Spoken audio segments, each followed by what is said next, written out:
Hi, my friends. Let me finish a story that I started telling you about a Kyrgyz whitebeard who lived in the high mountains. I started telling you the story on May 11th about the man who wouldn't touch humanity's script because he was afraid of polluting his ancestors and his descendants, cursing them.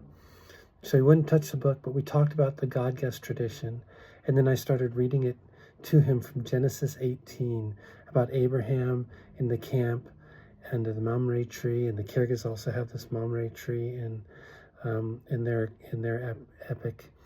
But as I was reading, I was stumbling. I'm not a great reader. I've got dyslexia, and he couldn't believe I was reading his traditions and his culture from the book that was supposedly the forbidden foreign book.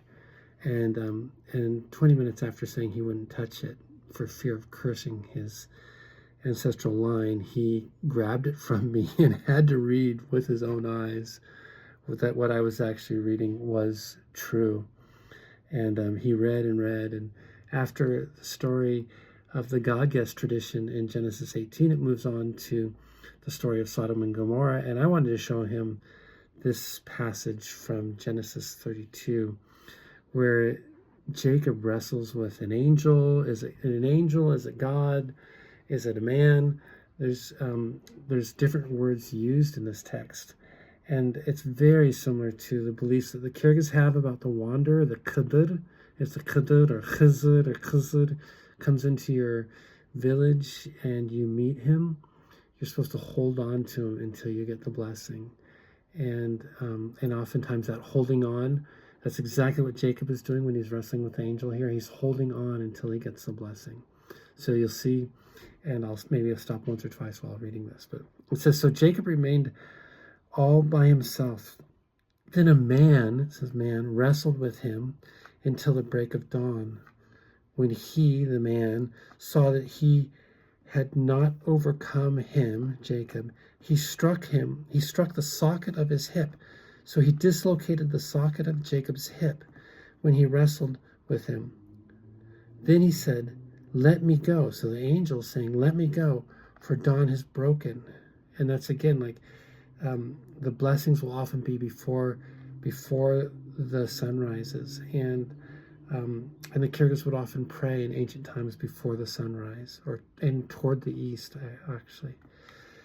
But he said, I won't let you go. So Jacob's holding on. I won't let you go unless you bless me. Exactly like the Kyrgyz tradition. They hold on until they get the blessing.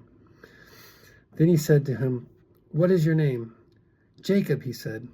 Then he said, your name will no longer be Jacob, but rather Israel, for you have struggled with God and with men, and you have overcome. And so the Kyrgyz name Israel means Israel is actually a real popular name in Kyrgyz. At least it was back in the 1990s. Now, as Islamification is really amplifying and amping up a lot in Kyrgyzstan, the name Israel is becoming less and less popular. But it's been a tradition, and not only that, but the Kyrgyz are also wrestlers. They love to wrestle in all different types of forms of wrestling, even wrestling on horseback. It's absolutely amazing. I love this nation. Okay, so your name will be Israel because you have struggled with God and with men. You have overcome. Some translations say you have wrestled with God and with men and have overcome. And we see that with modern Israel to this day, that constantly struggling with their neighbors and overcoming again and again. Then Jacob asked and said, please tell me your name. But he said, what's this? You're asking my name? Then he blessed him there.